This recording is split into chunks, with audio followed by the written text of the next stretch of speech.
Tomorrow night on Mystery Theater, Jessica Marple faces her most dangerous mystery yet. Who put their balls in the potato salad?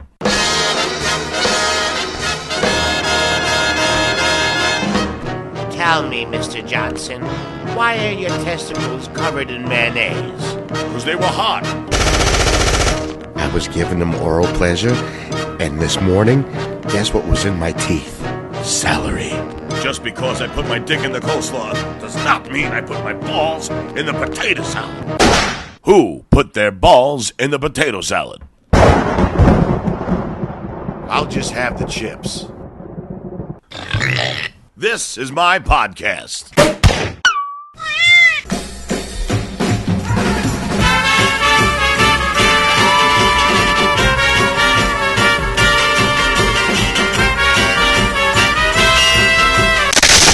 Is it just me, or are the commercials on TV really pushing interracial dating? It's kind of ridiculous. I see a commercial, my first reaction is, I want Cheetos. My second reaction is, I should date a black guy. Joke. I mean, if every commercial has a white girl dating a black guy, what am I supposed to feel? I mean, first I want a cheesy snack, but then I start thinking maybe my dick's too small. That's got to affect purchases. Joke. Whether or not I buy cheese doodles has nothing to do with the fact cheese doodles supports interracial dating. I mean, nobody is at a candy counter going, should we get the chunky or should we get the peppermint patty? I mean, the peppermint patty supports Chinese guys fucking Indian woman, but chunky supports lesbians with strap-ons fucking a Puerto Rican. I can't decide. Monkeys. This is my podcast. We'll be right back after these messages.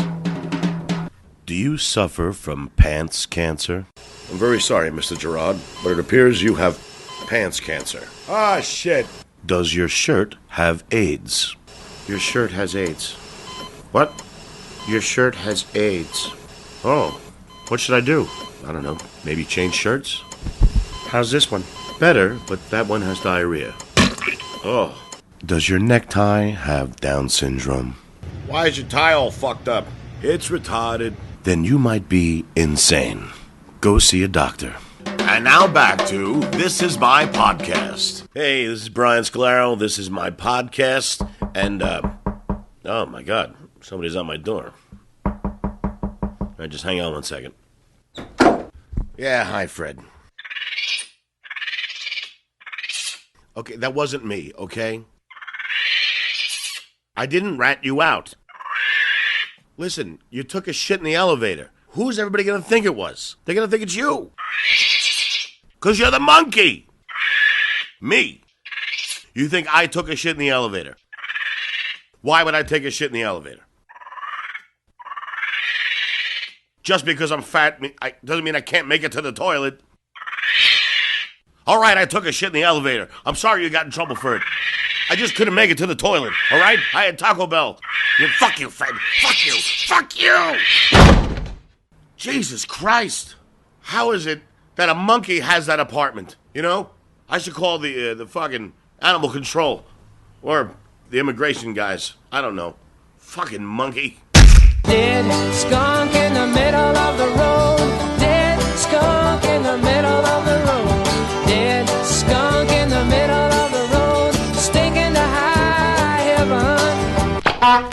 You know, not everybody likes my podcast. In fact, most people have never even heard it. But out of the three who have, one had a real problem.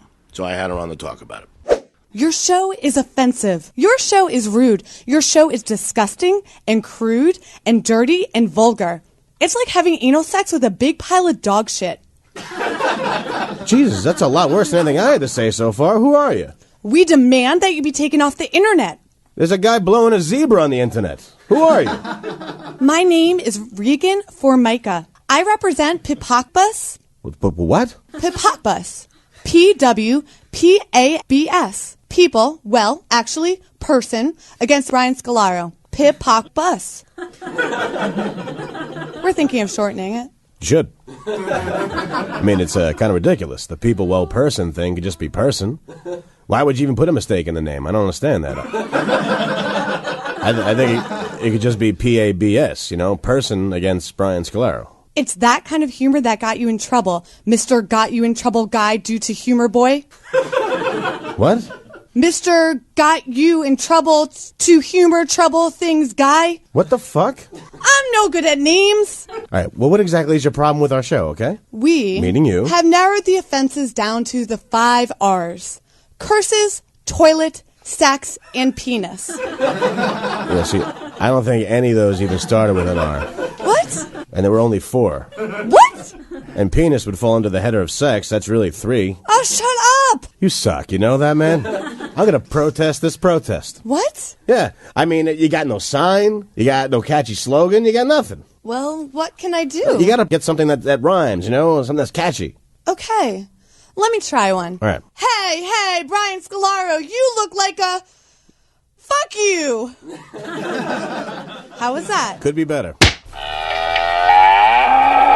A popular folk instrument in Latin America, this variety of xylophone originated in Africa. Emil. Who's Jessica Tandy? Correct. And now, the news for Brian. Hello, I am Brian Scolaro. Brian Scolaro has the night off. Our top story tonight, Brian gave his number to a 19-year-old waitress. Here's Brian with the story. Thanks, Brian. It seems while he was performing stand-up at this restaurant in the Valley of Los Angeles, Brian gave his number to a 19-year-old waitress. Now, is he aware that he's 42 years old? Yes, he is. And is he also aware that a 19-year-old would view him as a monster? I believe he is. But that didn't stop him. He's full of confidence, at least for that 10 seconds. What was the waitress's reaction? She was very kind. So she liked him. I wouldn't say that. She was kind in the sense that, like, when you volunteer your time at a senior citizen's home and an old man wants to play checkers, you kind of let him win. It was like that. She sounds very nice. Brian could certainly use somebody like her in his life. But unfortunately, the last thing she needs is somebody like Brian in her life. Very true, very true. And what did she do afterwards? Well, she put it in her purse, and then afterwards, she got home and forgot it was in her purse. And where's the number now? Still in the purse. So she's keeping it. No, it's just kind of like underneath some tampons. And what did Brian do afterwards? I think we both know what he did afterwards. Yeah, I guess we do. Coming up after the break, Brian gives his number to the teenage girl working the window at McDonald's.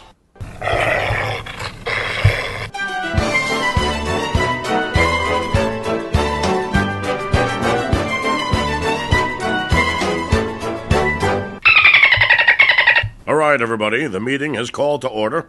First, we also thank my wife for making all this delicious lemonade.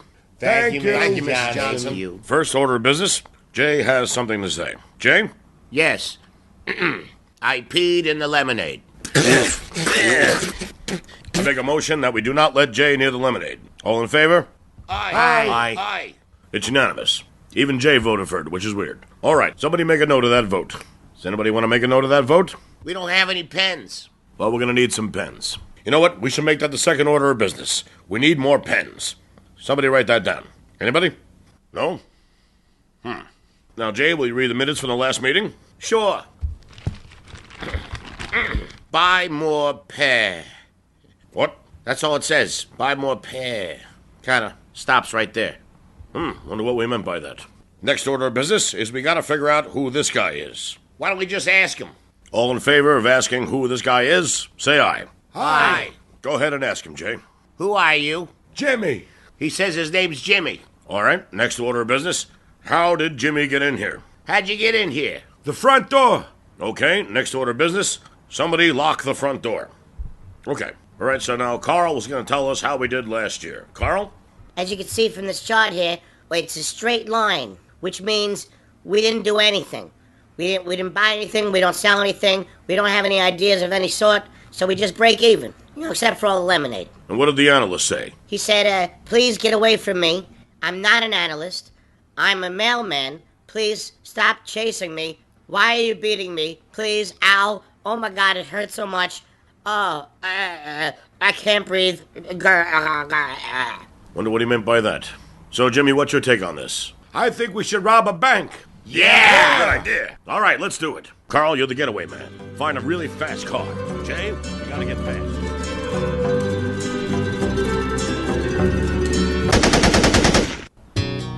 I saw Jesus in the bathtub. I saw Jesus in the bathtub. Jesus was washing his penis. I did faint when he scrubbed his taint. And I stood in awe as I watched Jesus wash his balls and his face and his legs and his feet and his arms and his taint and his balls again. Jesus was in my bathtub. For some reason, I got a half chub. I think it's 'cause he's got those fine abs and he wears nothing but a loincloth. Oh my God, seeing him there, sons, I just fucking got a half chub. Jesus is in my bathtub. Jesus in my bathtub. And that was Jesus in My Bathtub by Brian Scolaro.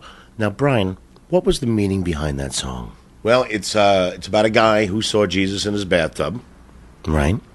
and for some reason he got erect. I see.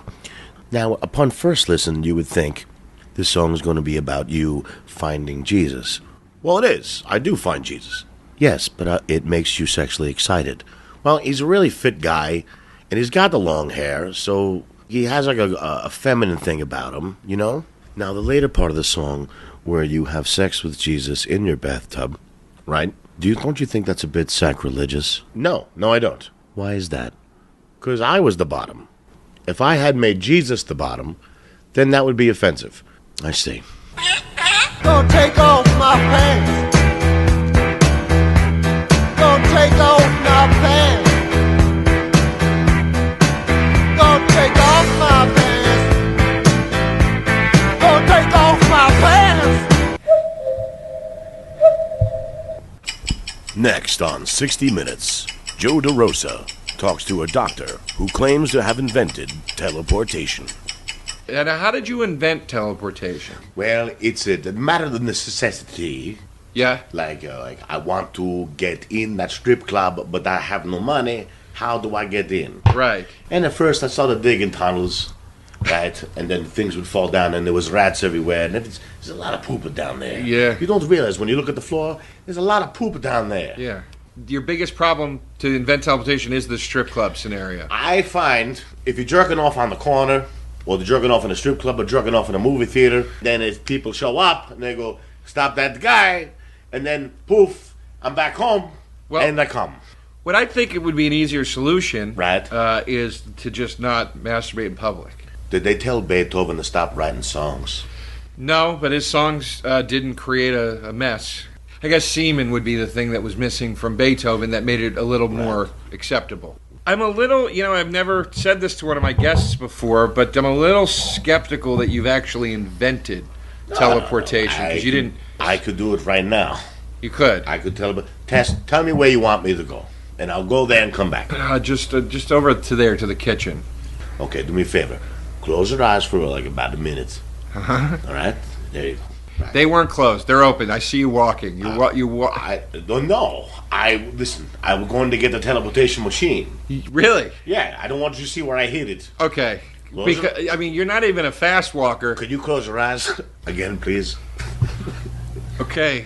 Okay. My eyes are closed. Stop. You're just masturbating. Why are you